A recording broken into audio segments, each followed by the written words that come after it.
Okay चलिए, okay चलिए, okay very good morning friends. ठीक है,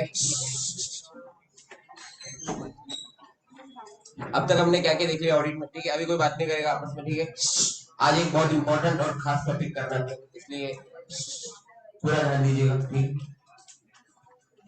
यस, बहुत इंपॉर्टेंट टॉपिक है। बिफोर दैट मैं कुछ आपसे सवाल पूछना चाहूंगा, उसके जवाब चाहिए, फिर आगे बढ़ेंगे। ठीक है, yes, please keep the notebook in front of you, also module in front of you. ठीक है, नोटबुक और मॉड्यूल सामने रखिएगा, फिर आगे बढ़ते हैं। ठीक है, चलिए एक बार ऑडिट का डेफिनेशन बता दीजिए क्या है। Auditing refers to what? Systematic and independent examination. कैसा एग्जामिनेशन है? Systematic and independent. किसका? Of financial information. कौन सी एंटिटी का? Any entity. प्रॉफिट कमा क्यों नहीं चाहिए? जरूरी नहीं, वेदर प्रॉफिट ओरिएंटेड और नॉट, इररिस्पेक्टिव ऑफ साइज। और साइज क्या हो मैटर नहीं करता, लीगल फॉर्म क्या है मैटर नहीं करता, तब भी ऑडिट करवाना पड़ेगा। क्या ये लिखा है? Yes sir. दूसरा, प्राइमरी ऑब्जेक्टिव या फर्स्ट ऑब्जेक्टिव बोल रहे हैं इसको। फर्स्ट ऑब्जेक्टिव क्या है अपना? To obtain a reasonable assurance that FS are free from errors. ये reasonable assurance, reasonable assurance is a high level assurance but not a guarantee. High level assurance but not a guarantee, ये याद रखना। ठीक, MCQ में आ सकता है। अगला point sir, इसके साथ देख रहा है whether prepared in accordance with F R F, मतलब सिंपल लैंग्वेज में बोलूं तो फॉर्मेट। यस, सेकंड ऑब्जेक्ट की बात करेंगे। सेकंड ऑब्जेक्ट क्या अपना? To communicate and report auditors findings in accordance with SAs. अब ऐसे दो है, 260 265। ठीक है, ये ऐसे में लिखा है कि बात कैसे करनी है, तो आप बोलोगे कैसे करनी है, ये भी सिखाया जाएगा हमको। सी, you are trained to talk, we are training you to communicate, there is a difference। Communication में अक्नॉलेजमेंट होता है तुम्हारी बात का, मतलब मैं अगर बोलूं एग्जाम्पल, जिग्नेश अगर मेरा क्लाइंट है तो मैं उनको पूछूंगा सर कितने रिलेटेड पार्टीज है बताइए ना। क्या ये वेदांत आपका रिलेटेड पार्टी है? क्या शंतनु आपका रिलेटेड पार्टी है? तो इसने बोल दिया हाँ हम लोग क्लास में साथ में थे तो बाजू में बैठते थे, बस इतनी पहचान। ये कम्युनिकेशन नहीं चल रहा, ये टॉकिंग, टॉक चल रहा है। कम्युनिकेशन होता है when I am writing a mail to your company asking you to please give me a certified list of all related parties acknowledged by you, this is called as communication. Understand? Difference समझा? तो आपको 260 और 265 जो है 260 265 इसमें ये पढ़ाया जाएगा कम्युनिकेशन विद दोस्त चार्ज विद गवर्नेंस। अभी क्या होता है बताऊंगा मैं। दोस्त चार्ज विद गवर्नेंस मतलब बोर्ड ऑफ डायरेक्टर। ओके, उनसे क्या कम्युनिकेट करे, कैसे करे, क्या करे वगैरह। ठीक है, चलिए ये हमने देख लिया था। अब उसके बाद हमने इंटर डिसिप्लिन देखा था, सारे सब्जेक्ट का आपको नॉलेज होना चाहिए, जैसे कि law, accounts, FM, costing, tax, PT, IDT वगैरह वगैरह वगैरह, याद है ना? तो बड़ी सी सिंपल सी चीज, उसमें कोई ऐसा खास छुपा ऐसा कुछ भी नहीं। उसके बाद हमने देखा था कि स्कोप, ऑडिटर का स्कोप क्या होता है सर। ठीक है,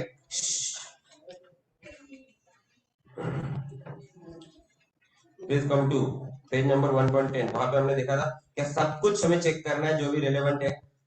मोस्ट इंपॉर्टेंट पॉइंट हमने देखा था कि जो भी इंफॉर्मेशन ऑडिटर के पास आए डायरेक्टली ब्लाइंडली ट्रस्ट मत करो, उसकी क्या चेक करो? रिलायबिलिटी और सफिशिएंट। एक एविडेंस के ऊपर रिलाई नहीं करना, हमेशा कौन सा एविडेंस चुनो? Sufficient and appropriate audit evidence. तो ऑडिट एविडेंस हमेशा कैसा होना चाहिए? Sufficient and appropriate. अरे जोर से बोलो। sufficient and appropriate. Sufficiency is a measure of quantity, appropriateness is a measure of quality. तो एविडेंस ऐसा ढूंढो जिसमें रत्ती भर भी शक ना हो, उसके बाद में आपके कंक्लूजन पे कोई सवाल ना खड़ा करना। तो आपने जब बोल दिया does not present a true and fair view, तो मैनेजमेंट ने ये नहीं पूछना चाहिए क्या एविडेंस है आपके पास, और आप जब एविडेंस दोगे तब मैनेजमेंट ने ये नहीं बोलना चाहिए ये तो गलत है। अरे एटिंग में ऐसा ना, ऐसा एविडेंस ढूंढ के लो जाओ, तो तब तक ऑडिट करते रहो जब तक कौन सा एश्योरेंस नहीं मिल जाता रीजनेबल एश्योरेंस, कौन सा एश्योरेंस रीजनेबल। अरे गेटिंग माय पॉइंट। चलिए उसके बाद में स्कोप का तीसरा पॉइंट देखा था, चेक करो सब कुछ डिस्क्लोजर जो करना था वो किया है कि नहीं, मैनेजमेंट का जजमेंट वगैरह प्रॉपर है या नहीं। अच्छा आप कौन से इंफॉर्मेशन को ऑडिट करते हो, याद रखना ये एमसीक्यू में आ सकता है।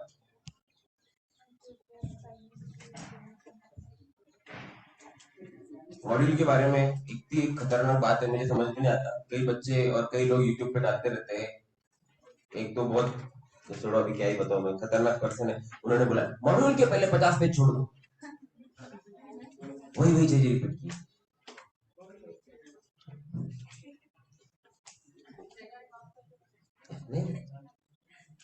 नहीं मुझे क्या करना है किसी से, मुझे तो बच्चों के लिए बुरा लगता है बाकी कुछ नहीं। तो 50 पेज छोड़ दो, 40 पेज छोड़ दो, ये छोड़ दो वो छोड़ दो, कुछ छोड़ना नहीं भाई, वो लोग बेवकूफ है जिन्होंने सिलेबस डिजाइन किया, वो भी सीए है। इज क्लियर, सारी बात समझ, तो उन्होंने सोच समझ के आपका सिलेबस डिजाइन किया है। चलिए स्कोप में क्या इंक्लूड नहीं करते सर हम,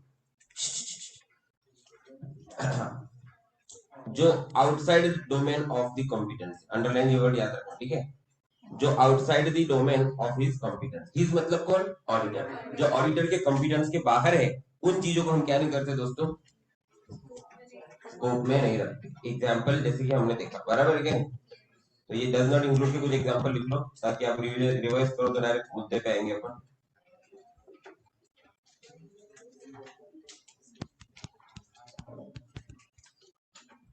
physical condition of machine,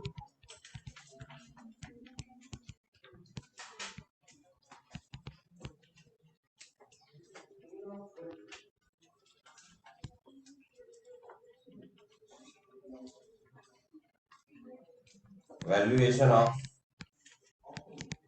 building etcetera, ये सब आपके डोमेन में नहीं आता और आपको करना भी नहीं है, नहीं तो इंडिपेंडेंस हैम्पर हो जाएगा। Physical condition of machine comma valuation of building comma etcetera dot, एवढ्या याच्यात पण शेजारचे काय काय मशीन कैसे ऑडिटर बनेंगे रे तुम लोग, ऑडिटर के अंदर तुम ऑडिट में तो डेटा ही आधा मिलने वाला है और तुम्हें आधा बाकी का ढूंढना है, बराबर है ना, काम ही है अपना। तो हर बात सर ऐका ना ते देत नाही डेटा, बोलेगा तो काम कर तू ऑफिसला आहे आणि इथे बसून काहीतरी दुसरं कर, easy example calculation of tax जो सॉफ्टवेयर करता है, ये जब कर रहे हैं ना डीटी में वगैरह ये सब सॉफ्टवेयर करता है हमारा, मेरा ऑफिस में भी रिटर्न बनाता है, अभी आना ऑफिस, उसको सिखा दिया हमने, ये फिगर इधर डालने की, ये इधर डालने की, ये इधर डालने की, next next next, okay software सब निकालेगा और सेव करके रख देने का। तो 90% वो जो काम करता है एक्यूरेट रहता है। कोई बहुत खतरनाक रिलीफ का कैलकुलेशन आ गया, रिबेट का आ गया, ऐसा ना एक टू एम्प्लॉयर वाला आ गया तो वो बेचारा अटक जाता है, पर वो भी होशियार है, वो जहाँ पे अटक जाता है वो रिटर्न जो है वो दूसरे को दे देता है, तो वो अभी से खो खो खेल रहा है, जो सीनियर है इसको दे देता है, नहीं ये लो तो जरा ये थोड़ा हार्ड है, मैं दूसरे इजी वाले कर लेता हूँ। समटाइम्स आई रियली फील कि many people in articleship, before starting articleship itself they start predicting I will be doing my articleship in tax, I will be doing audit, तो ऑडिट में क्यों नहीं कर रहा है, या तू कोई डाइवर्सिफाइड में क्यों नहीं कर रहा है, I want to do specialized, क्यों बाकी एरिया में क्या, ऑडिट में इतना स्कोप नहीं किया तूने कभी, so you don't know what you don't know, आई बात समझ। तो ये ऐसा प्रेजुडिशियल माइंडसेट के साथ कभी भी फॉर्म चूज ना करें। चलिए आर्टिकलशिप का एरिया हम टू से, इज इट क्लियर। चलिए आगे बढ़ते हैं अभी फटाफट। ठीक है सर, टेस्ट योर अंडरस्टैंडिंग हमने छोटी छोटी बातें देख ली थी। यस, 1 2 3 तीनों हमने क्लास में डिस्कस कर ली थी। आप बात करेंगे इनहेरेंट लिमिटेशन। वैसे आप लोगों को हिंट तो पता चल चुकी है कि ऑडिटर जो है उसके पास पावर बहुत कम है। Do you agree? पावर कम है कि नहीं है? तो अब अपने को ध्यान देना है उन चीजों पे जो ऑडिटर की लिमिटेशन है। क्या है लिमिटेशन? क्या ऑडिट इन्वेस्टिगेशन है? क्यों? इन्वेस्टिगेशन के बाद एडिशनल पावर्स होते हैं। Yes, and mostly it comes into the picture when the fraud और error has occurred. Yes, it is ongoing activity. Audit is an ongoing activity. Hence, audit is not an investigation. Clear है? Any doubts? किसी को कुछ कहना है इसमें? चलो, अब हम बात करेंगे इनहेरेंट लिमिटेशंस की। इनहेरेंट लिमिटेशंस में दोस्तों प्रॉब्लम क्या है समझने की कोशिश कीजिए।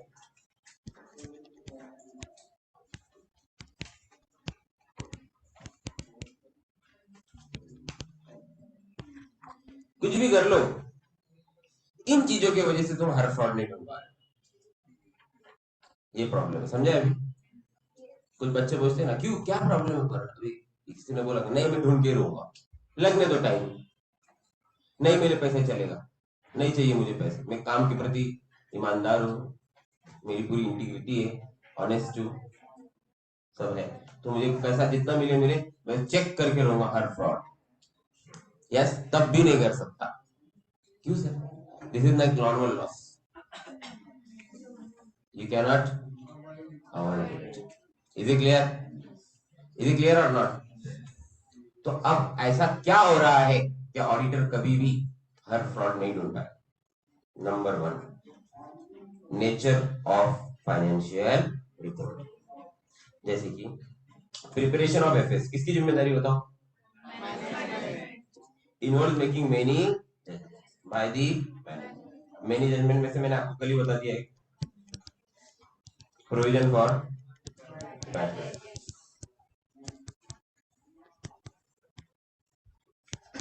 याद है क्या आपको एग्जाम्पल? क्या आप लोग एग्री करते हैं?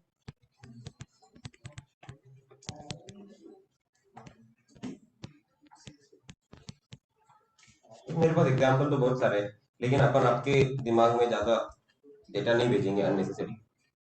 जो एग्जाम्पल आपको इजीली याद रहेगा वो याद रखो, तो आपको एग्जाम के लिए क्लियर रहेगा।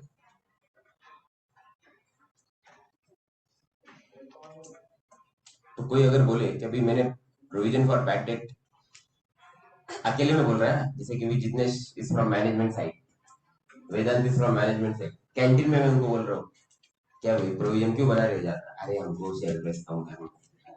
उधर मीटिंग में बोलेगा पागल, मीटिंग में तो हम ऐसे ही बोलेंगे ना, कंजर्वेटिव प्रूडेंस, याद है क्या? उधर का को एक्सेप्ट करेंगे हम, अच्छी बोल रहे गुलाब जामुन। अकेले में दोस्ती है, हकीकत भी पता है, लेकिन ऑडिटर कुछ नहीं करता। ये ऑडिटर की क्या है दोस्तों? लिमिटेशन।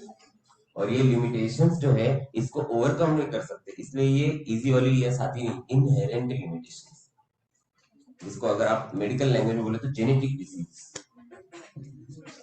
होता है ना। जेनेटिकली कुछ होता है, देखो कुछ अनफॉर्चुनेटली पेरेंट्स से बच्चों में आती कुछ बीमारी, डायबिटीज हो गए, वो ऐसा होता है ना।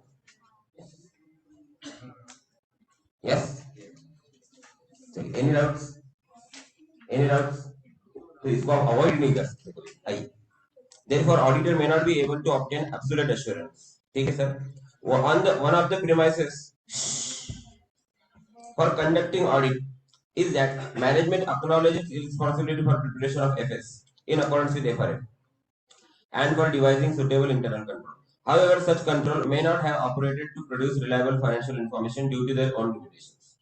ये भी एक रीजन है सर कि मैनेजमेंट जो फाइनेंशियल स्टेटमेंट बनाता है, वो फाइनेंशियल स्टेटमेंट बनाते वक्त ही मैनेजमेंट के भी खुद के कुछ लिमिटेशन, क्योंकि ह्यूमन एलिमेंट इन्वॉल्व होता है, ह्यूमन एलिमेंट इन्वॉल्व होता है। ह्यूमन एलिमेंट का इन्वॉल्विंग होना मतलब क्या? भले ही तुमने इंटरनल कंट्रोल लगाया हो, लेकिन वो इंटरनल कंट्रोल के अंदर जो आदमी को उस पर चेक करने के लिए बिठाया, जो सुपरवाइजर है, क्लास का मॉनिटर है, क्लास का मॉनिटर ही बच्चों के साथ मिलकर मस्ती कर रहा है, ऐसा ना, तो ये मिली जुली सरकार होगी। आई बात समझ? वॉच, उसको वॉच करने के लिए भेजा। यस, तो अब क्या होता है, इंटरनल कंट्रोल मैनेजमेंट लगा तो देता है, लेकिन इंटरनल कंट्रोल के ऊपर जो आदमी बिठाया है वो इसके साथ हाथ मिला लेता है। तो डुप्लीकेट ट्रैवलिंग एक्सपेंस का मैं अप्रूव करता हूँ। भाई डुप्लीकेट ना हो इसके लिए तेको बिठाया था, तो उधर सेटिंग कर लियो। तुम डुप्लीकेट ना हो मैं अप्रूव करूंगा 50-50। अब ये मैनेजमेंट की लिमिटेशन है कि वो ह्यूमन एलिमेंट को हमेशा कभी भी ओवरकम नहीं। अब कितना भी सैलरी वाला अच्छा आदमी लाया वो फ्रॉड करेगा ही। अब आप बोलोगे फिर ऑडिटर किस लिए, ऑडिटर पहले ही बोल देता है। मैं तो क्या करता हूँ, रिजनेबल एश्योरेंस का मतलब क्या है, 100% वेरिफिकेशन ऑडिटर कर नहीं सकता। फिर जो सैंपल अनडिटेक्ट अनटेस्टेड है उनका क्या, उसके अंदर क्या हो सकती है, एमएमएस। एग्री। इस तरह से मैनेजमेंट की भी कुछ लिमिटेशन है और ऑडिटर की अपनी कुछ लिमिटेशन है। इस वजह से नेचर ही ऐसा है फाइनेंशियल रिपोर्टिंग का कि ऑडिटर हर फ्रॉड या एरर कभी भी डिटेक्ट नहीं कर सकता। ये बात जितनी जल्दी आप समझ लो उतनी जल्दी अच्छा है बिफोर वी स्टार्ट ऑडिट। इसलिए पहले चैप्टर में इन्होंने हकीकत आपके सामने रखी। इसलिए ज्यादा उम्मीद रख के एकदम फुल नहीं किया था, मैं ऑडिटर जाऊंगा दरवाजा तोड़ दूंगा ये 3 बार पूछूंगा डेटा दे रहा लगे चौक से ऐसा आपको ये सब अलाउड। ठीक, हम एक एसोसिएटेड प्रोफेशनल है, right. We are not there to do audit, sorry investigation, we are there to do audit. हम इन्वेस्टिगेशन नहीं कर रहे, हम ऑडिट कर रहे हैं। और अपने जो मेंबर्स है कंपनी के जिनके लिए ऑडिट कर रहे हैं उनको हम एक अपना ओपिनियन देते हैं कि हमें लगता है कि ऐसा ऐसा हो रहा है कंपनी में। तो before you invest, before you give the money, before you do any activity, इस रिपोर्ट को ध्यान में रखना, ताकि कल ना बोलो जैसे कि मुझे फोन आया था कि भाई तुम्हारे क्लाइंट का तुमने इन्वेंट्री चेक नहीं किया। नहीं किया, इसे लिखा है, बोले हम लोन देंगे नहीं। आप सरप्राइज चेक कर लो, आपको लगता है अगर इन्वेंट्री प्रॉपर है तो दे दो आज की रेट में। बाकी मेरा रिपोर्ट तो फिक्स है क्योंकि मैंने चेक नहीं किया इसलिए मैं चेंज नहीं करूंगा। आ रही है। चलिए अब एग्जांपल देखेंगे। Management of company has devised a control that all purchases should reflect stamp and signatures of an authorized person in goods receiving section। मतलब ये goods receiving का सेक्शन, कोई भी माल जब आता है कंपनी में, जैसे कि ये कंपनी है, यहाँ पे जब कोई भी गुड्स इन्वर्ट होते हैं तो इधर इधर स्टोर डिपार्टमेंट कौन सा है, यहाँ पे एक आदमी बैठा है, ये इधर यहाँ पे उसके डेस्क पे स्टैम्प मार रहा है, goods received. Is it clear, are you there. तो गुड्स जो है वो यहाँ पे जाते हैं। अरे 10 करोड़ है।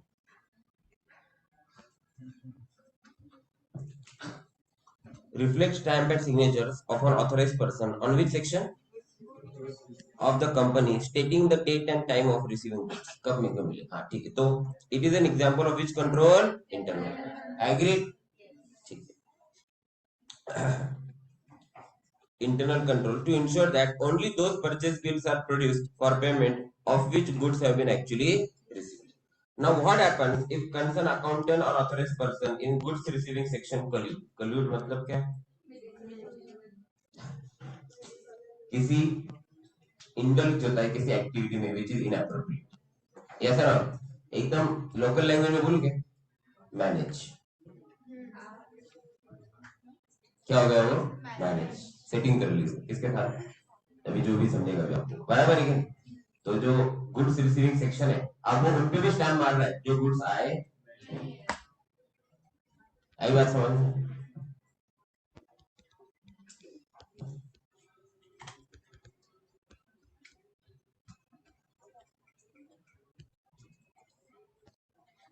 It is a case of overriding of internal control. मतलब तुमने कंट्रोल को बाईपास कर दिया ना, device by the company due to collusion.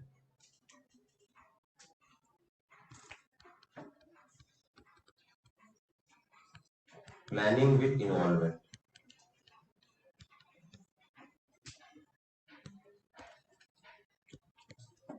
between two persons। Such a probable collusion is one of the limitations of internal control itself। हाँ sir सही है, बिल्कुल सही है सर।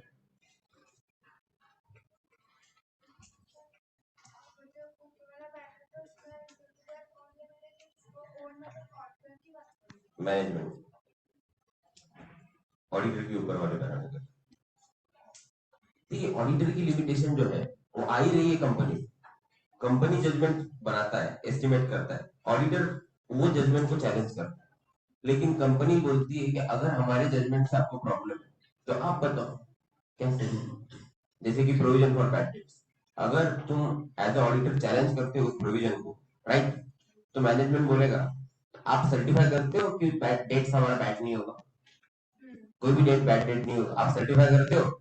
और नहीं ना वो जे आए थे सही करते हैं, बराबर है ना, तो ऑडिटर बच जाएगा, या ऑडिटर साइन नहीं करे तो मैनेजमेंट बोलते हैं फिर हम प्रोविजन बनाएंगे। अब मैनेजमेंट की खुद की लिमिटेशन क्या है, जो कि इंटरनल कंट्रोल। तो अब जो सेकंड पैरा है उसका एग्जांपल थर्ड पैरा में पढ़ो। हाँ जी बोलिए।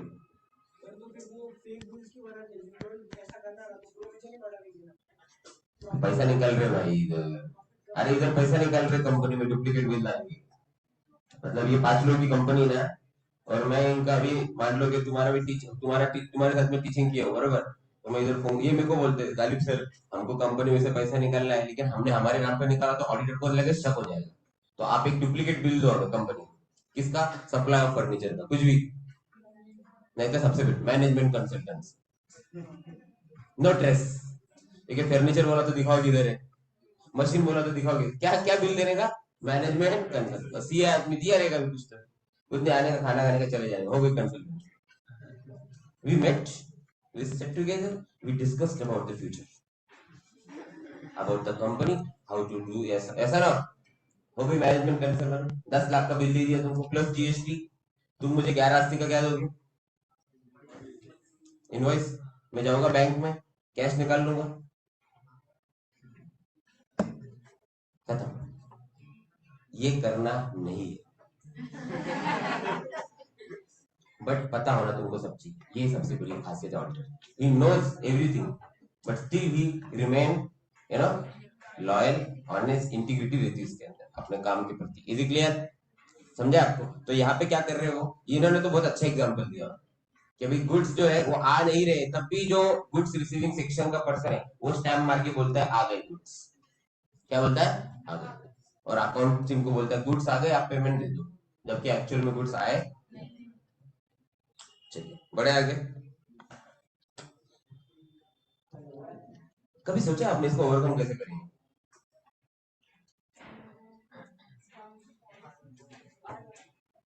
क्या, वही तो करना है, क्या करोगे, हाउ, तो सीसीटीवी वाला मैनेज करेंगे आप, हाँ, हाँ जी,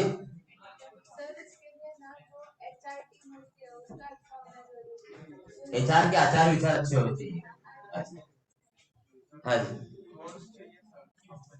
क्या चाहिए, कॉस्ट, विसल ब्लोइंग, अच्छा आपस में झगड़ा करा दो, वही ना, तो जो जो हमें बताएगा उसे उचित इनाम दिया जाएगा, यस, ये बोलेंगे क्या, एलएमएलडी, चल, हाँ जी, उससे, हम्म, तो उससे क्या होगा, लोग वो फॉलो करेंगे ऐसा, लोग ये फॉलो नहीं कर रहे हो, कहाँ से कर रहे हैं? क्या बात कही आपने Riya ji, please define employ satisfaction.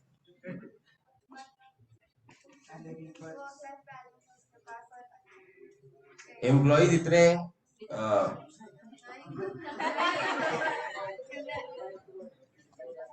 Sensor word नहीं मिल रहा है, एम्प्लॉयज इतने डेंजर होते हैं, उनको पैसा दो तो क्या बोलते पता है, वर्क लाइफ बैलेंस नहीं, नहीं वर्क लाइफ बैलेंस क्या फायदा इतने पैसे का यार, खाली स्टिल यार, मेरा एएम था, एसोसिएट एसोसिएट मैनेजर होता है, एसोसिएट के बाद सीनियर एसोसिएट और मैनेजर होता है, एएम होता है, एएम होता है, क्या फायदा यार खाली लाइफ, कोई मजा नहीं यार, देख यार हेल्थ कैसी हो गई, देख मेरा यार पेट मेरा इतना बड़ा हो गया है, खाने में कुछ नहीं यार, खाली बहुत यार, फिर उसकी कोई मंथ का इंक्रीमेंट रुक गया यार, अल्टीमेटली मनी इज एवरीथिंग यार in life, people have to understand.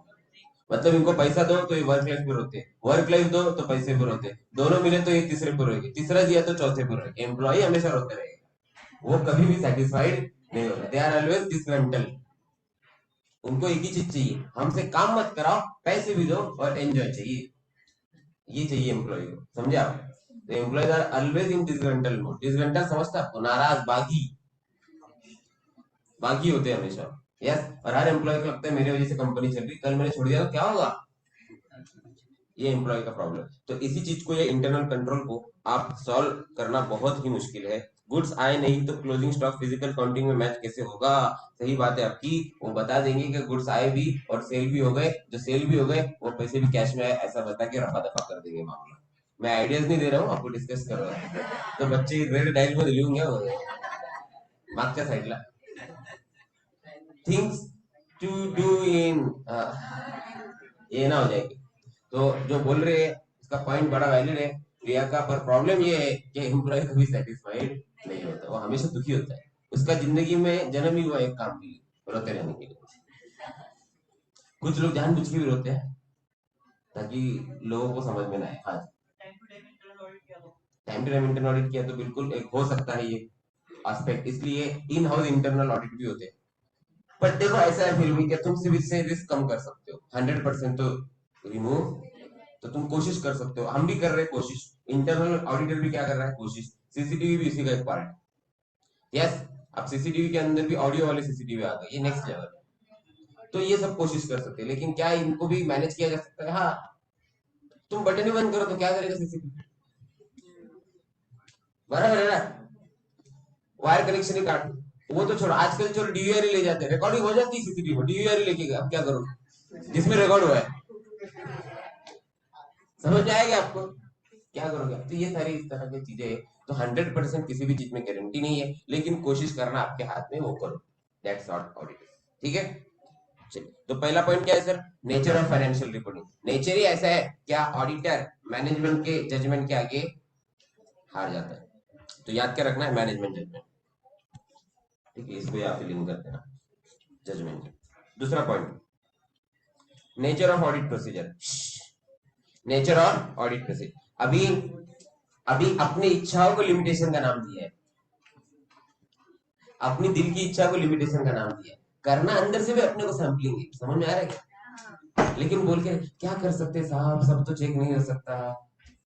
समझे आप? अभी उस ट्रैक पे जा रहे हैं हम, मैं तो चाहता हूँ लेकिन लिमिटेशन है, समझ रहे आप? तो आपकी इच्छा को लिमिटेशन का नाम दिया। आइए, the auditor carries out his work by obtaining audit evidence through performance of audit procedure. There are practical and legal limitations on ability of auditor to obtain audit evidence. अब यहाँ पे दो चीजें, प्रैक्टिकल एंड लीगल। पहले तो ठीक है, चलिए मैं एक बार ऐसे मानता हूँ कि तुम बहुत अच्छे ऑडिटर हो, और तुमने बोला सर कितना भी टाइम लगने दो, एक एक एंट्री चेक करेंगे, ठीक है? या ऐसा एज्यूम करते, कंपनी छोटी, 10 करोड़ की टर्नओवर वाली कंपनी, छोटी कंपनी, 10 करोड़ बोले तो कुछ भी नहीं, बराबर? तो आपने बोला कि ठीक है 10 बच्चे लगा देंगे सर, पूरा चेक करेंगे, और वो भी लगता है पूरा, राइट? एग्रीड और नॉट? 10 बच्चे 10 करोड़ वाली कंपनी में जाए तो एक एक एंट्री चेक हो सकती है ना? तो चलो अभी अपन एज्यूम करते हैं, सैम्पलिंग को साइड में रखते थोड़ी देर, ठीक है? तो सैम्पलिंग पे डिस्कशन नहीं कर रहा, एज्यूम कर रहे हैं एक एक एंट्री चेक करेंगे, no sampling, 0% sampling, 100% testing. Practical और लीगल लिमिटेशन ऑडिटर के पास क्या क्या है? क्या anyone guide other than sampling? उधर का बंद कर। प्रैक्टिकल और लीगल लिमिटेशन क्या है, उनको भी नोट कर दो। प्रैक्टिकल और legal limitation, can anyone guide practical and legal? हाँ जी, जिनको, हाँ, वो कोलिड हो गए थे, ठीक है, ओके। और नहीं, अभी अपन प्रोसीजर की बात करेंगे सर, प्रोसीजर की। इंसान अच्छे हैं, टेस्ट भी 100% करें, प्रोसीजर वाइज प्रैक्टिकल लिमिटेशन और लीगल लिमिटेशन क्या है? क्या एक हद तक जाके आप रुक रहे हो, उसके आगे नहीं जा सकते, ऐसा कुछ है? यस, देखिए आपने कल मुझे एक पॉइंट बताया था कि ऑडिटर इन्वेस्टिगेटर नहीं, तो कोई तो एक, यहाँ पे कल मैडम ने कुछ, कोई तो बैठे थे right side, I am not remember, उन्होंने मुझे एक बात कही थी, सर हमको जाके उनके बुक्स चेक करने चाहिए जिनका अपन बैकडेट कर रहे हैं। ये आपकी कौन सी लिमिटेशन है?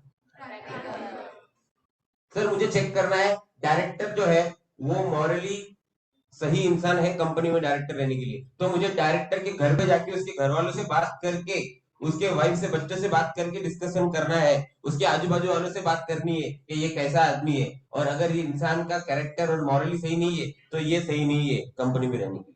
कौन है भाई तू? तू है कौन? ऑडिटर। तो ऑडिटर का ये सब काम थोड़ी है। ये तुम्हारी कौन सी लिमिटेशन? लीगल। आई बात समझ? आप पहुंच गए उधर 9:30 बजे, कितनी खाना हो गया, भाभी जी मैं कुछ सवाल पूछना चाहता था। ये जो डायरेक्टर है कंपनी के अंदर, उसका मैं ऑडिटर हूँ, और मेरे कुछ सवाल थे।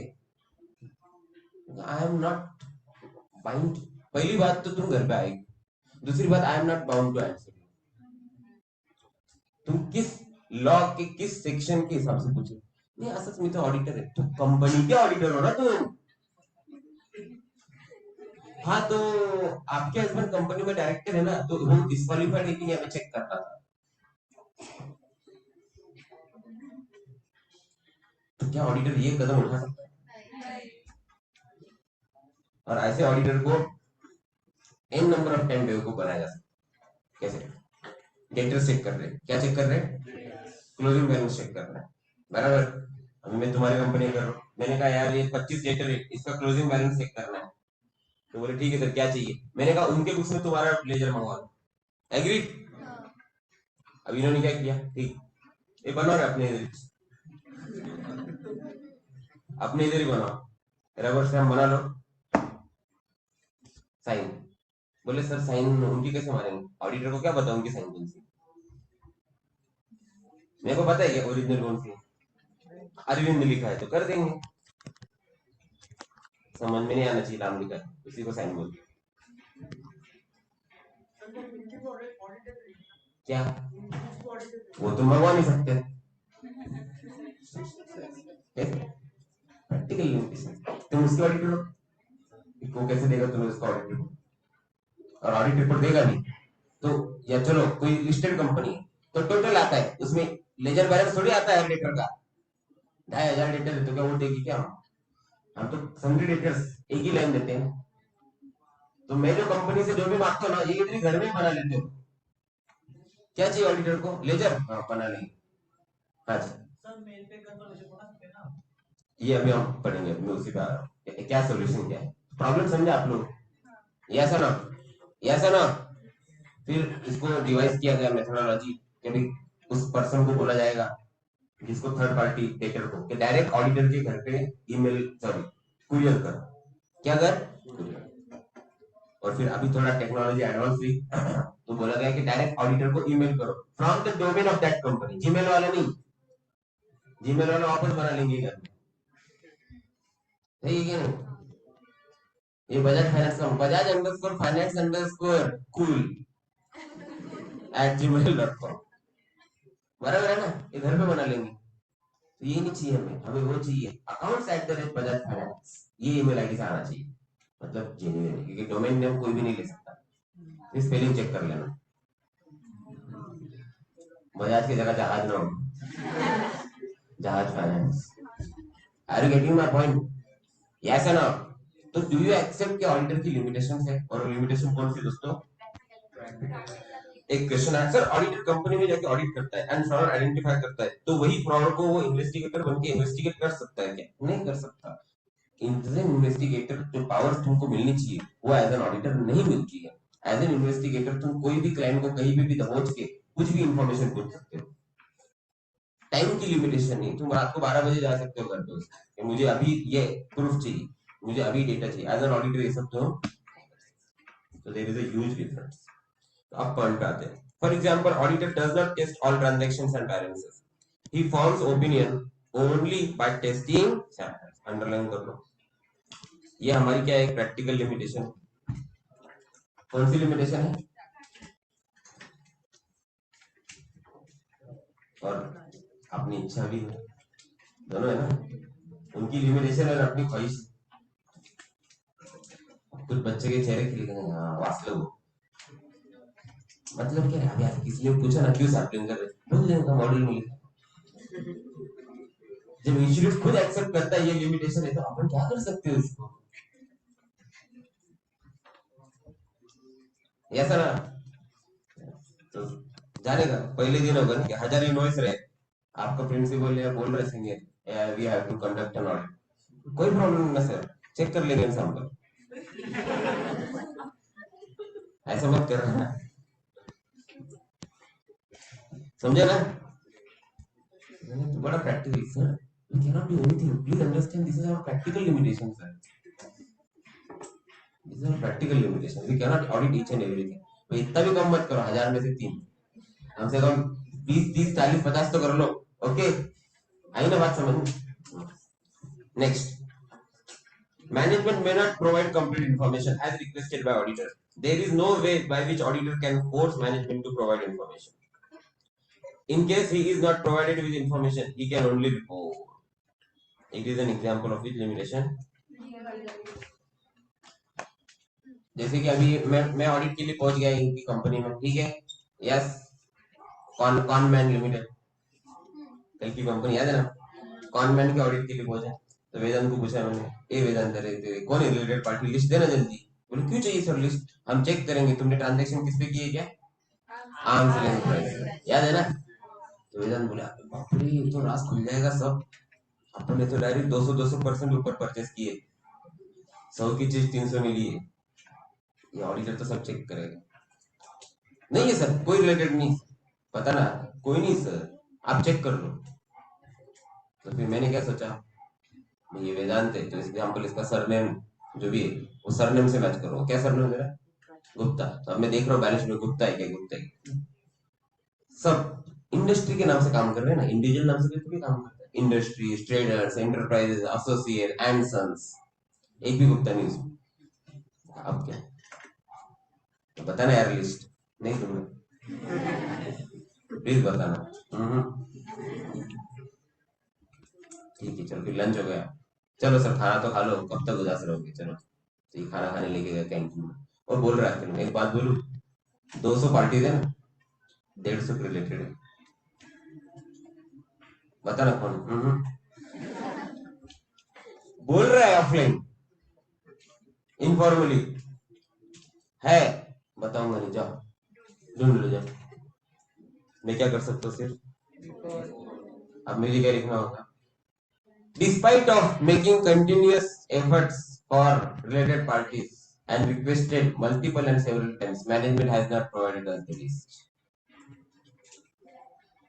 अब एज एन इन्वेस्टर तुमको ये चीज कितनी अपील करती, जो मैंने बता, अगर ये रिपोर्ट हो कि उसने दिया नहीं, ये ज्यादा अपील करता है कि ये ज्यादा अपील करता है, उसने दिया और फ्रॉड है, सेकंड वाला ज्यादा अपील करता है कि फर्स्ट वाला, सेकंड वाला, पर सेकंड वाले तक पहुंच ही नहीं रहे, क्योंकि वो आपको डेटा और उसके बाद भी आप कुछ, ये तुम्हारी लीगल लिमिटेशन. आगे बात समझ. शेयर होल्डर्स इन्वेस्ट नहीं करेंगे ऐसी कंपनी.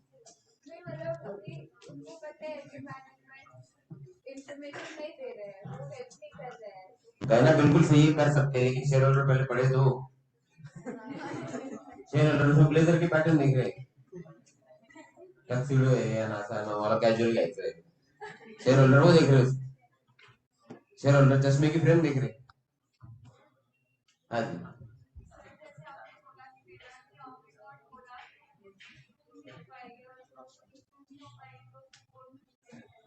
नहीं तो हम मांग रहे हैं ना लिस्ट, पुलिस देता नहीं ना, इसे सब कुछ.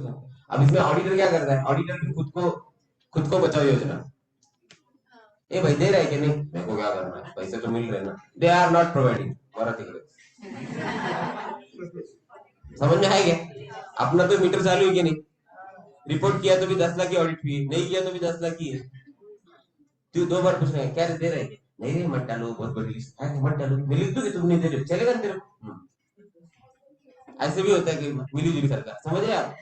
मैं काम करता हूँ, फिर मैं डाल देता हूँ कि तुम लोग नहीं दे रहे, हाँ आप डाल दो, हमसे किसी ने पूछा तो बोल देंगे we could not identify each and every due to some medical inadvertent reasons. कोई पूछेगा तो देख लेंगे, वहां तक पहुंचने दो किसको,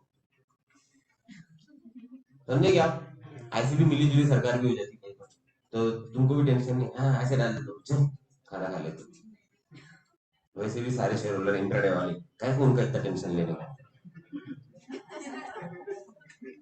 एफ एंड ओ में ऑलरेडी उनको लॉस की आदत ही है, अपने कंपनी के 10% नीचे गिर गए तो कौन सा भूचाल आ जाएगा, समझ रहे आप. This is a fatal flaw in our investing और फाइनेंसिंग फील्ड, फाइनेंस के अंदर. Are you able to connect with me, ये पॉइंट समझा आपको, तो आप कुछ नहीं कर सकते. तो 2 लिमिटेशन है, प्रैक्टिकल और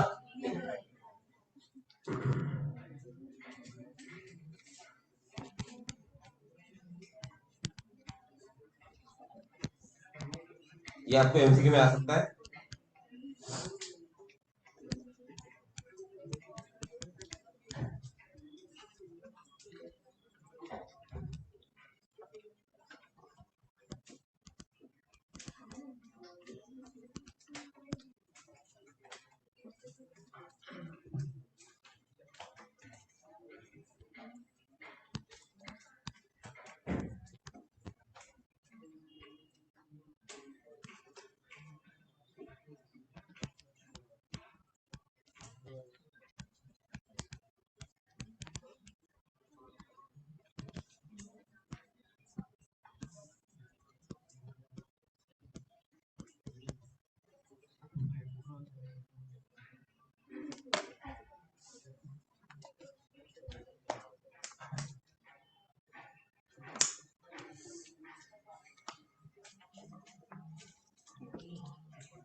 एक मिनट।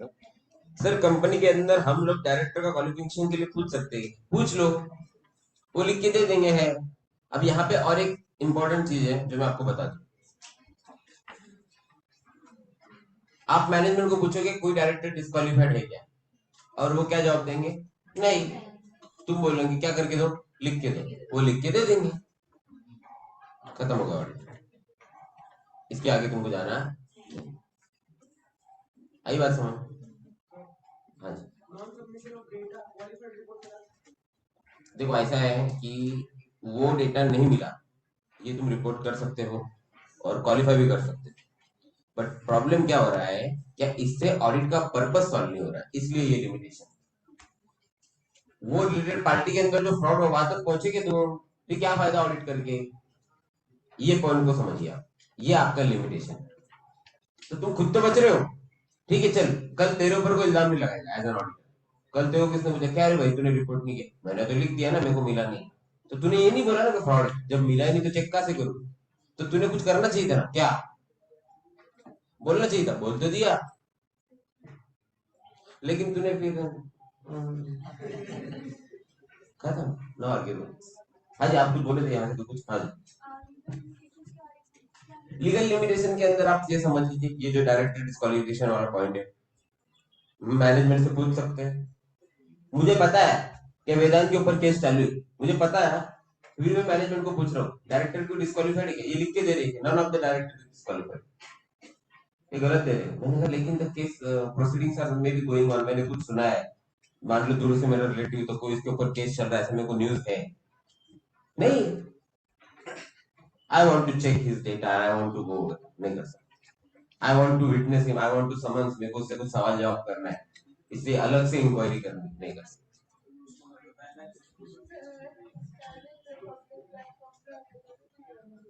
सबके नहीं देता है, अब वो क्या स्टेटस पे डिपेंड करता है। ऑडिटर को तो पता है ना इसके केस, तो प्रूफ यही है उसका, उसने सिर्फ सुनी सुनाई बातें,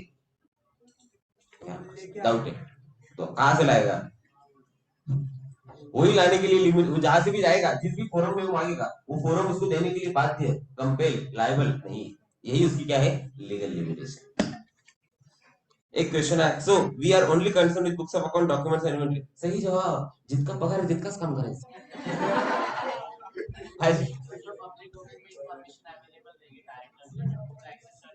हाँ बोल सकते हो कि भाई ये मेरे पास इंफॉर्मेशन है, फिर उसका जवाब देंगे yes but we are hopeful to get a relief, ऐसा वैसा है।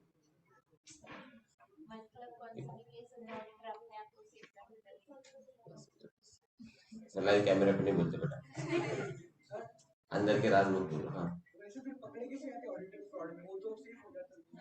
कौन ऑडिटर की कंपनी, ऑडिटर ऑडिटर पकड़े ऐसे जाते हैं अभी सत्यम नहीं नहीं, कुछ लोग बहुत बड़ी बेवकूफी कर देते हैं। सत्यम के अंदर जो फिक्स डिपॉजिट रिसिप्ट थी वही थी, तो जो लेट्स से कि 1000 करोड़ की इन्वेस्टमेंट थी बैंक ऑफ महाराष्ट्र में, एग्जांपल में दे रहा हूँ, तो ऑडिटर ने कम से कम ओरिजिनल तो चेक करनी चाहिए थी कि नहीं? ऑडिटर ने जेरोक्स पे रिलाई कर लिया, और वो 1000 करोड़ की जब मैच्योरिटी डेट आई, ये गए बैंक में मुंह उठा के पैसे मांगने, तो बोले एफडी नहीं, बोले ये क्या, ये कोरल ड्रॉ में बनाया, बोले जाओ घर में एडिट करके बनाया पीडीएफ। बोले हमारे पास जेरोक्स है, बोले ओरिजिनल भी नहीं, इसकी ऐसी एफडी नहीं है। फिर उसका ट्रांजेक्शन ट्रेस किया तो 1000 करोड़ डायरेक्ट करके निकाले हुए थे। मतलब एंट्री एक्चुअली हुई कैश टू बैंक, और बुक्स में एंट्री एफडी टू बैंक। समझे?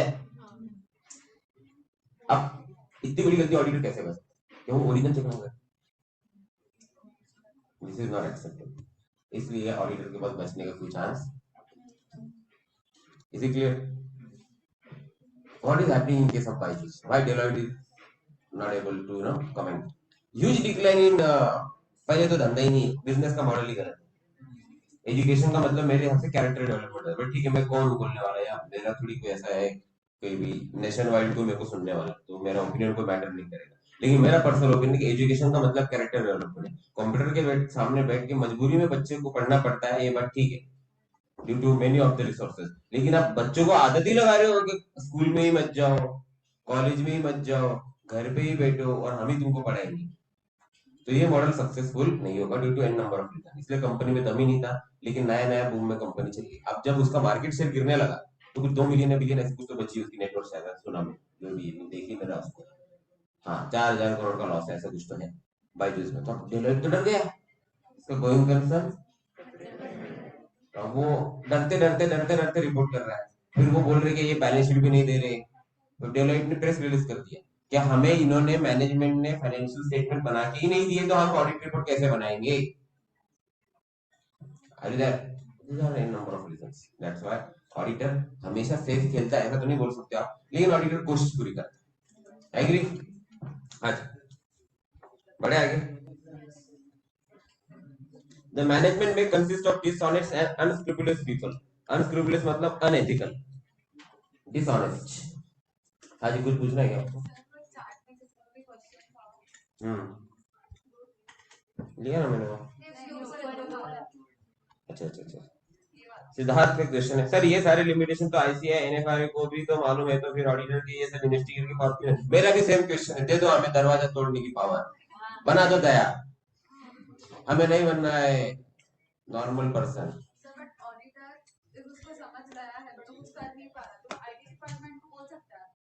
देखिए, as an auditor you have to report till now on the information available, but you can not predict that there can be fraud.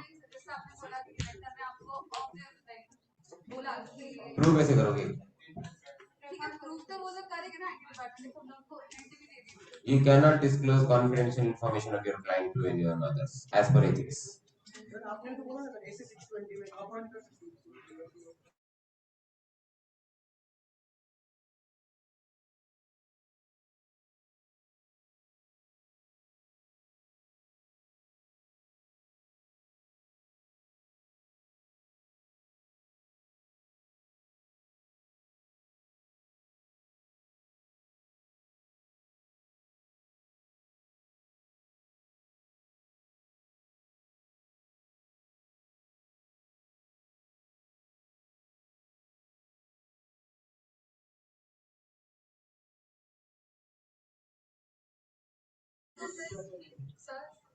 हाँ, आ गए क्या? हाँ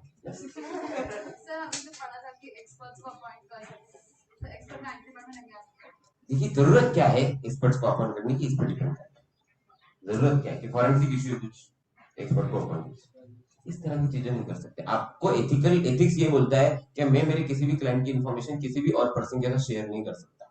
हाँ, अगर तुम्हें ये दिख रहा है, अब अलग अलग एक्ट में लिखा है, अब कोऑपरेटिव का हम ऑडिट करते हैं, कॉप में लिखा है अगर फ्रॉड आपको दिखता है तो ऑडिटर की जिम्मेदारी है कि रिपोर्ट करो और एफआईआर फाइल करो। कंपनी एक्ट में लिखा है 1 करोड़ के ऊपर का फ्रॉड, 1 करोड़ के नीचे का फ्रॉड, दिया ना? दिया ना, उन्होंने मैकेनिज्म तो दिया कि नहीं? तो तुम उसको छोड़ के ट्रैक को ये क्यों कर रहे हो? पुलिस को बोल दूंगा, आर्मी को बुला लूंगा, ऐसे नहीं चलता है। प्रॉपर चैनल के थ्रू जाना होता है। क्लियर है? मैनेजमेंट में कौन कौन इन्वॉल्व होता है? डिसऑनेस्ट और अनस्क्रूपुलस, मतलब डिसऑनेस्ट मतलब वही की बात है, अनएथिकल बोल रहा हूँ। and may itself involved in fraud. It may be engaged by concealing. Concealing मतलब hide करना. By designing sophisticated and carefully organized schemes. ओहो, इसको हिंदी में बोलते हैं सोची समझी साजिश के तहत गुनाह को अंजाम. Sophisticated and carefully organized schemes. शातिर शातिर वही होता है जो पीछे कोई भी सबूत नहीं चाहिए. वो टाइप के लोग. और मैनेजमेंट का फ्रॉड पकड़ना बहुत मुश्किल. क्यों?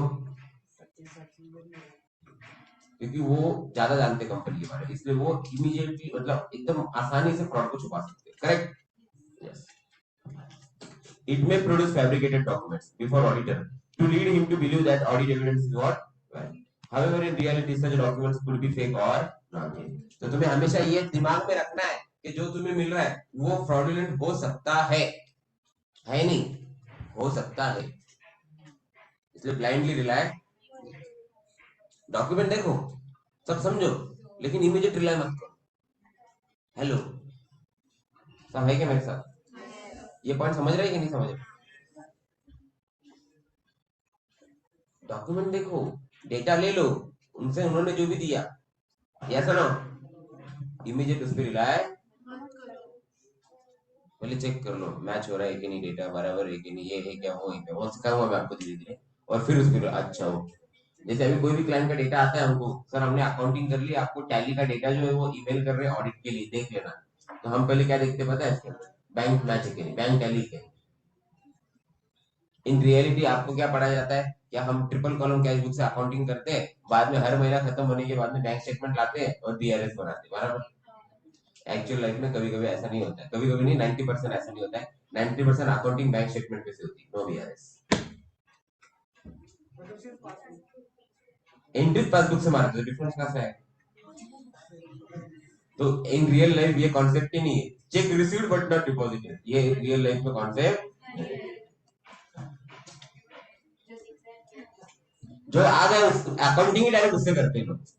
आई बात समझ में? अरे ऐसा ना, तो ये चक्कर ही ना, balance as per cash book, balance as per passbook, ऐसा ये जो पढ़ा अपने add add less less less जो भी है. तो रियल लाइफ के अंदर ये भी होता है कि भी अगर कोई मेरे को लाके देता है टैली का डेटा, तो मैं पहले उस पर डाउट लेता हूँ और मैं मेरे बच्चों को पूछता हूँ, सर डेटा आया है, पहले बैंक चेक कर ले मैच हो रही, और ओपनिंग बैलेंस चेक कर लो, लास्ट ईयर के क्लोजिंग से मैच हो रही, बाद में आगे देखेंगे. और आप यकीन नहीं, 75% इसी में इशू आता है. फिर अपना बच्चा तो ऑडिटर, कैबिन से फोन, हेलो सर डेटा मिला है आपका, आपने चेक नहीं की थी क्या बैंक? ऐसे भेज दिया उठा के. चेक करो ना सर पहले आप, ओपनिंग बैलेंस मैच नहीं हो रहे, बैंक का स्टेटमेंट मैच नहीं है, क्लोजिंग बैलेंस मैच नहीं, हम ये चेक करेंगे, please check it and send me again. आप प्रॉपर्ली भेजो जरा. बच्चों को भी कभी कभी मौका मिलता है तो समझ आया आपको? ऐसा ना, तो ये हमें देखना है. हमें अब बच्चे गलती क्या करेंगे, डेटा आया तुरंत ऑडिट शुरू, ऑडिट हो गया फिर पता चलता है बैंक की टैली नहीं. Are you getting my point? So ये वो बताना चाहते हैं कि हर वो चीज जो ऑडिटर के सामने है ऑडिटर उस पर रिलाई नहीं कर सकता. बट अब लिमिटेशन क्या है इसमें, कि वो तुम्हें देंगे फैब्रिकेटेड, और कई बार फैब्रिकेटेड डेटा अगर है तो हमेशा हम पहचान पाएंगे जैसे जरूरी नहीं. We have already discussed under section and scope of audit that audit is not an expert in authentication of documents. Therefore, he may lead to accept invalid audit evidence on the basis of unauthentic documents. Example: scanned copy of FDR. What is FDR, my brother? Fixed deposit receipts. मुदत ठेव पावती. Fixed deposit receipts, मुदत ठेव पावती, आवर्ती ठेव योजना. हाँ जी. अगर ये जो ऑथेंटिकेशन ऑफ डॉक्यूमेंट्स हमारे स्कोप में ही नहीं है, तो पीडब्ल्यूसी का ऑडिटर जो है चार्जेस. तो तुमने रिलाई क्यों किया ऑथेंटिकेट? तुमको ओरिजिनल से ऑडिट करने वाला था, जेरॉक्स पे रिलाई क्यों? लिख देते थे ना कि हमें ओरिजिनल नहीं मिली इसलिए हम ऑडिट नहीं करता. अब प्रॉब्लम क्या है, ये मैटर बढ़ता नहीं, लेकिन वैल्यू इतनी बड़ी है कि दब नहीं सकता, मतलब इग्नोर नहीं हो सकता. दूसरी बात, पीडब्ल्यूसी जो हर चीज में, या बिग फोर जो नको तिथे जास्त कौतुक करता, इतनी बड़ी चीज को इग्नोर करते, ऐसा हो नहीं सकता. इसलिए इन्वॉल्वमेंट जो है वो होगी, ऐसा डाउट. समझ में आया? ऐसा ना, इन्वॉल्वमेंट ऑडिटर की है, ये बात ज्यादा सब्सटेंटिवली प्रूव होती है। अरे समझ क्या, आप जेरोक्स पे रिलाई नहीं करते, नहीं करते, स्कैन कॉपी पे ओरिजिनल चाहिए, हर चीज ओरिजिनल चाहिए, ये एक बहुत बड़ा इशू। ठीक है, so it is quite possible that entity may have entered into some transaction with related parties. आ गई ना बात, such transaction may be only paper transactions and may not have actually occurred. Auditor may not be aware of such related party relationships, or audit procedure may not be able to detect such wrongdoing. Yes, मैंने तो बताया कितने शातिर लोग हैं, wife से transaction कर रहे हैं, लेकिन नाम कब का है, ढूंढ लो, ढूंढ लो, उसमें भी प्रो फर्म के नाम से बिलेंगे, रॉयल सर्विसेज, ऐसा ना। रॉयल सर्विसेज का कौन प्रोप्राइटर है, मिल गया प्रोप्राइटर तक, ऐसा ना। अभी मेरे वाइफ का पैन कार्ड वगैरह चेंज कराना रह गया, उसका कुछ वो बैंक अकाउंट है, बाकी मेरा कुछ नहीं है ऐसा। नहीं देखो कैसे है, मैं मानता हूँ कि भाई उनका अगर बैंक अकाउंट है, वो उनका डीमैट वगैरह हो, तो बोले ऐसा ना, ठीक है कर लेंगे, कोई बात नहीं। I believe in woman empowerment total, with chequebook also, chequebook भी होना चाहिए फोन पे जीपे के साथ मेरे अकाउंट का। तो ये तो बात की बात चल रही, तो वही उनको हमने पूरा ये दिया है कि भाई आप कीजिए आपके हिसाब से। लेकिन रिलेटेड पार्टी में क्या होता है, अगर आप ढूंढ ही नहीं पाए रिलेटेड पार्टी को, तो रिपोर्ट क्या करो, मैनेजमेंट पूरी कोशिश करेगा छुपाने की, आप कैसे ढूंढोगे। अब इसको एक सोल्यूशन आया एकदम खतरनाक, जिससे मैं एग्री नहीं करता। एक लेटर लेना है ऑडिटर को मैनेजमेंट से, उसमें क्या लिखा होता है पता,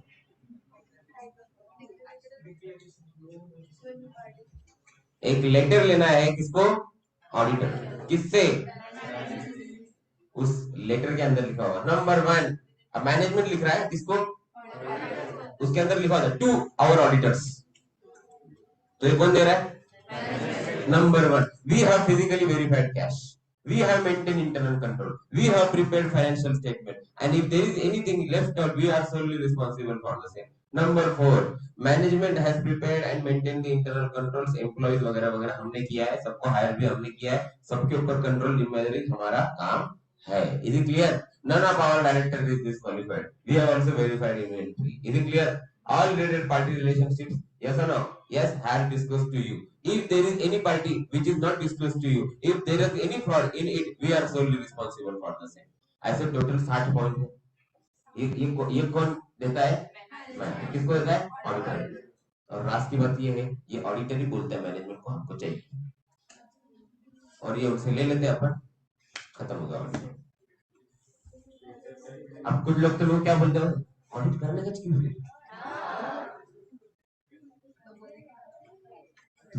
धंधा बंद करेगा।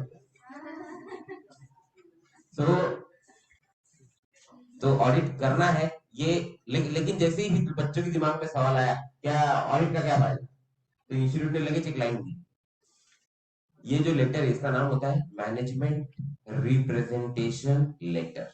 क्या नाम होता है, प्यार से एमआरएल बोलते हैं, या इसको लेटर ऑफ रिप्रेजेंटेशन भी बोला जाता है। क्या बोला जाता है, तो एमआरएल ले लेने का काम खत्म। फिर लगे इंस्टीट्यूट ने बोला कि अरे यार ऐसे तो सब बच्चे एमआरएल ले लेंगे, और एक सीए ने तो ये एमआरएल में लिखा है, we have only signed the balance sheet, pen was given by the management.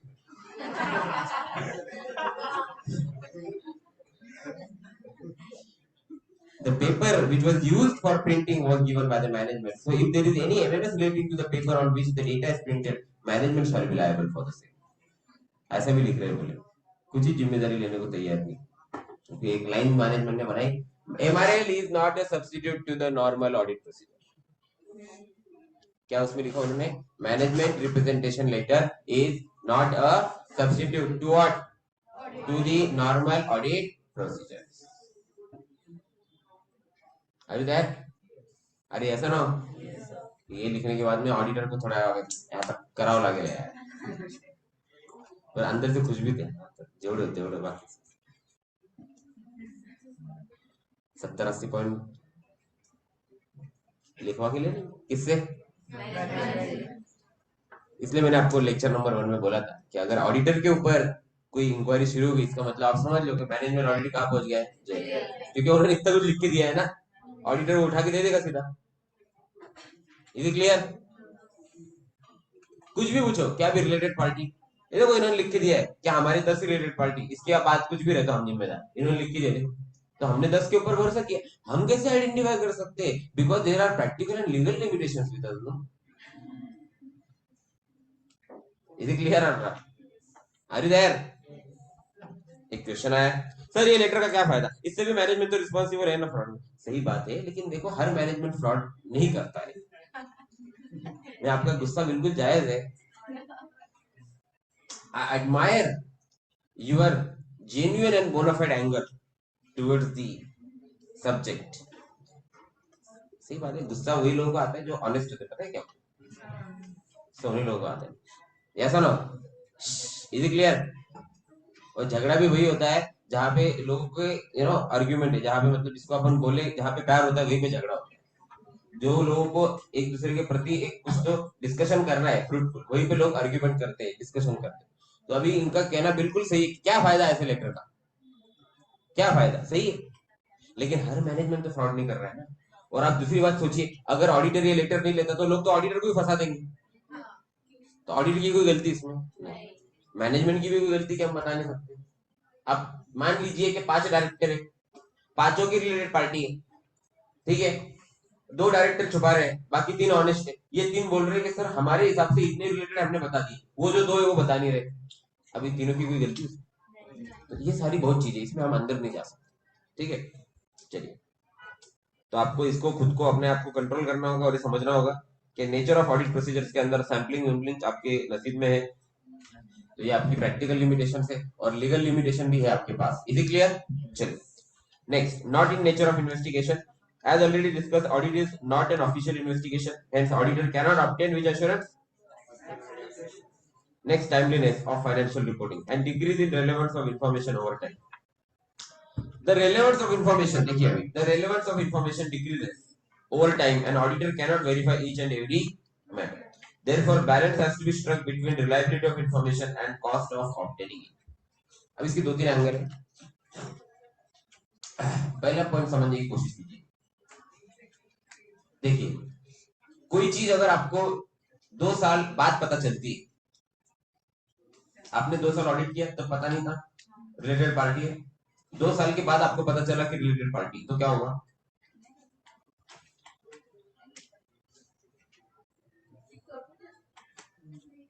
दो साल बाद जब आपको पता चलती है तो अब आप पिछले 2 साल का कुछ नहीं कर सकते।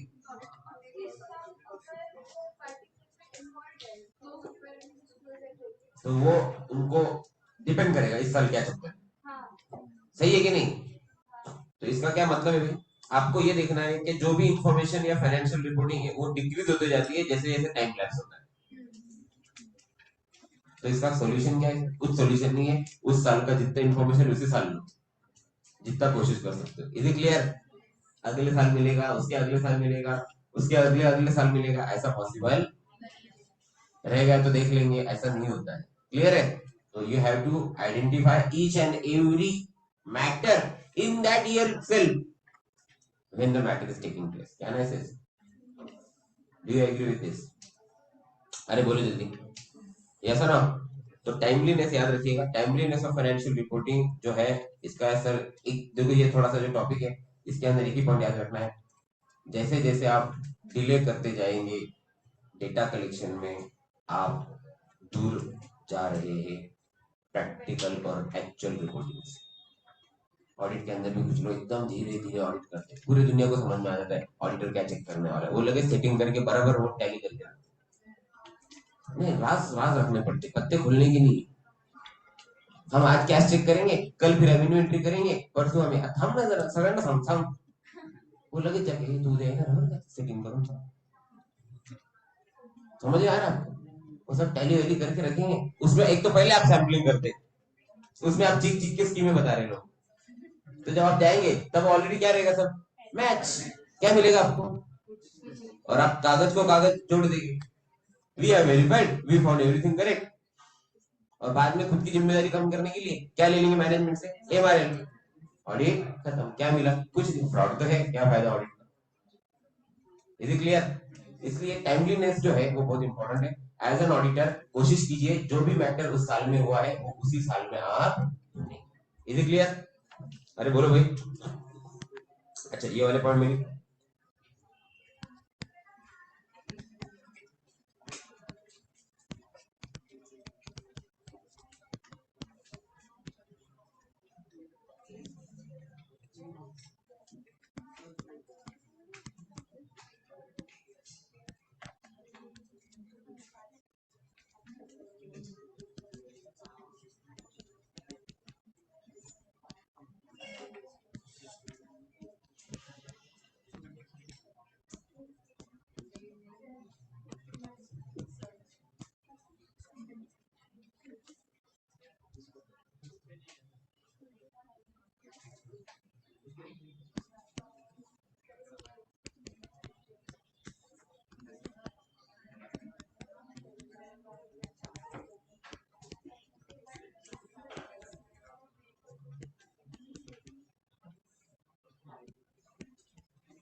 चलिए डन।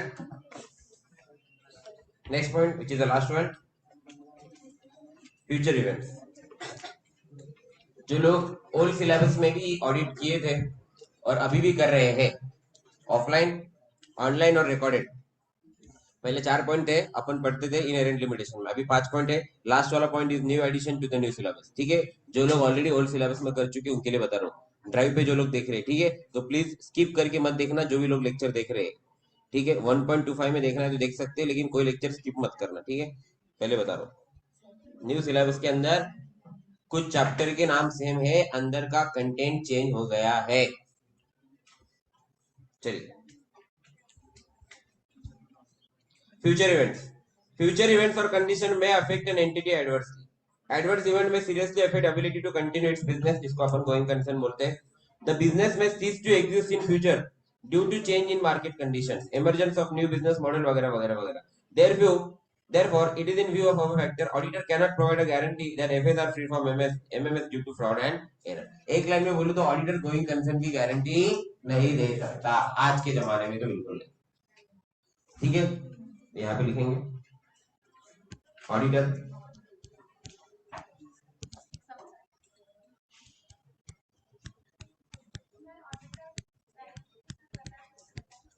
क्या क्या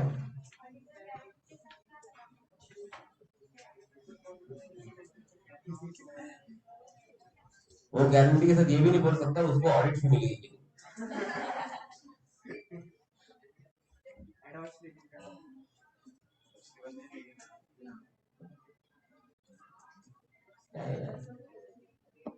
ट्रेनिंग में रहते हैं।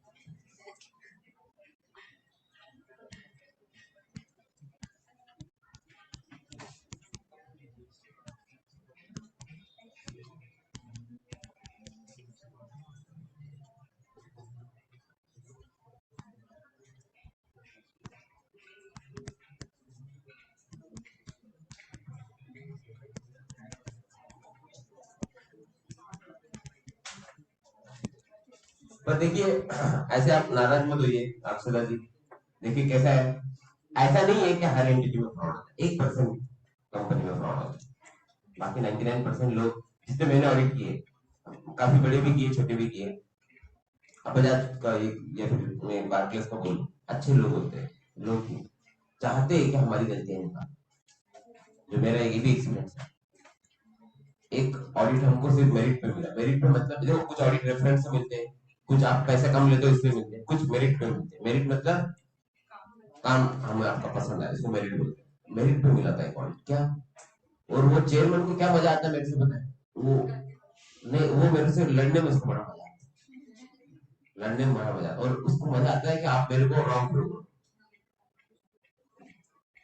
मेरे को रॉन्ग प्रूव करो, आप लड़ो, हमारी गलती किधर है। और वो मेरे को बोलता है सर हमारा जो मैनेजर है वो किसी को लोन देता है तो लोन देते वक्त वो डायरेक्ट बोरोवर को बोलता है इधर साइन करो इधर साइन करो इधर साइन करो, और बाद में फॉर्म भरता है, ये तो गलत है ना सर। ये मुझे वो मुझे बोल रहे हैं, मैंने कहा बिल्कुल गलत है, टेक्निकली वो ब्लैंक फॉर्म पे साइन कर रहा है which is violation of law. हाँ ये आप डालो पॉइंट ऑडिट रिपोर्ट, ये डालो ताकि हमारे लोग सीखे, हम भी सीखे। बोला तू तिकडने का इकडने,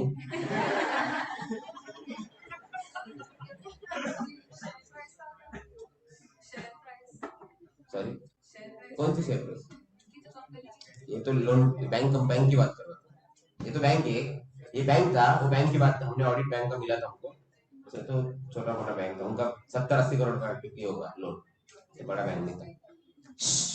तो इस तरीके से लोग रहते हैं, तो उनको मजा आता है। और अभी भी मेरे को हर 3 महीने में मैं जाता हूँ, तो 3 महीने में मैं जाके आता हूँ, विजिट करता है, वो उठ के चला जाता है।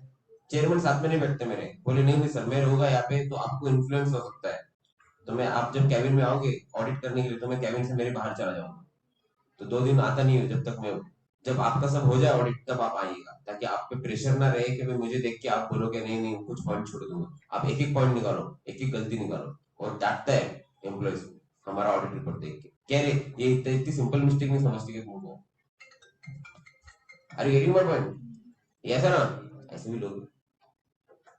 तो हमारे बच्चे तो बच्चे बोलते सर, मैं क्या बोलता, अपन है ना ऑडिट शुरू करने के पहले सर से मीटिंग कर लेते हैं कि आपको क्या लगता है क्या क्या गलत हो रहा है, ऐसे बच्चे लोग समझे क्या, तसंच करताय। तो बिचारा भोळा माणूस त्याला बोलायला लावून देता, सर तुम्हाला काय वाटतं काय काय चुकीचं होतंय, लगेच सुरू करतो.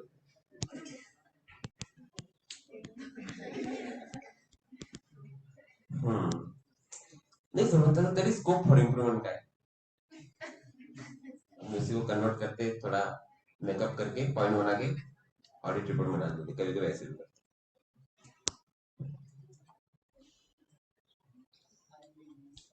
देखिए टाइमलीनेस का एक ही मतलब है कि जब जो साल में जो भी फ्रॉड हो रहा है उसी साल में उसको आप डिटेक्ट करो, या जो भी इंफॉर्मेशन आपको लेनी है उसी साल में लो। अगर आपको 2 साल पहले का फ्रॉड आज पता चला तो आप कुछ नहीं कर पाएंगे, तो आपको एज एन ऑडिटर आपकी लिमिटेशन क्या है कि नहीं पता चलता, अब जब पता चलता तब तक कुछ कर नहीं सकते, तो ये आपकी क्या है, एक इनहेरेंट लिमिटेशन। तो टाइमलीनेस ऑफ फाइनेंशियल रिपोर्टिंग बहुत जरूरी है, ठीक है। तो 5 पॉइंट हमने देख लिए,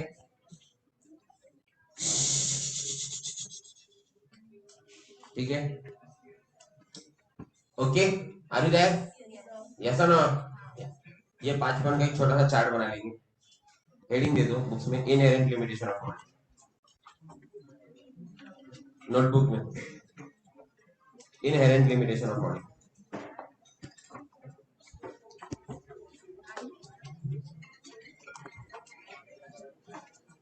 हाँ भाई,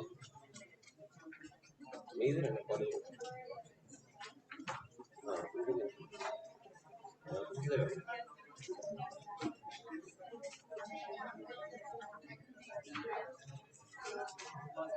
मैं ऑफिस पे आता हूँ।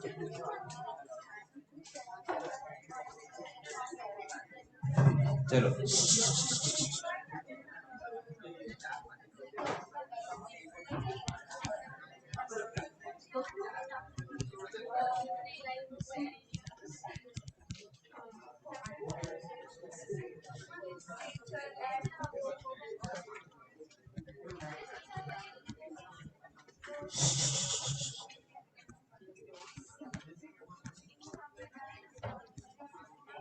क्या लिख रहे हैं जो हेडिंग है, मॉड्यूल में जो हेडिंग है वो लिखना है। मॉड्यूल लाए आप लोग, उसकी जो हेडिंग है इधर वो यहाँ पे लिखना है, ओनली हेडिंग।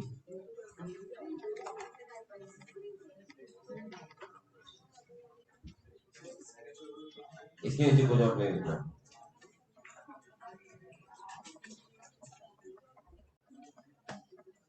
सारे लिमिटेशन का एग्री है, नीचे कुछ नहीं लिखना। मेरे को पता है बहुत से बच्चों के दिल में लड्डू फूट रहा है और अभी से उनको एक चीज की बहुत ख्वाहिश हो रही है, MRN। मेरे को पता है सर, गेले गेले घेऊन टाको, ऑडिट सुरू करायच्या आधी घेऊन टाको MRN, टेन्शनच नाही। सगळं तुम्ही केलंय आणि सगळं यायला तुम्ही जबाबदार आहे, आमचं काहीच नाही, बरोबर आहे ना?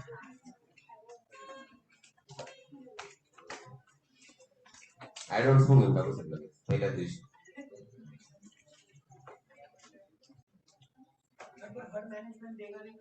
क्या? अरे वो नहीं देते, उनको तो ये भी नहीं पता क्या रहता है, पता है आधे वक्त क्या होता है, ऑडिटर भी उनको बना के देता है और वो एचआर सही करा, ठीक ते वाचत पण नाही काय। 50% मेरा एक्सपीरियंस, हम तो हर केस में लेते हैं, हमने नहीं लिया तो क्या फायदा फिर पढ़ेगी पढ़ के और पढ़ा के। डॉक्यूमेंटेशन में हम पक्की खिलाड़ी।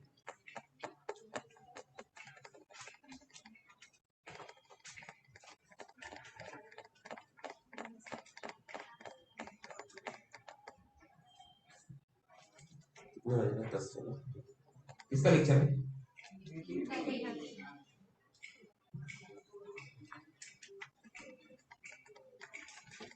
ठीक है, इतना हेडिंग देंगे उसके बाद रुकेंगे अपन आज के लिए, ठीक है?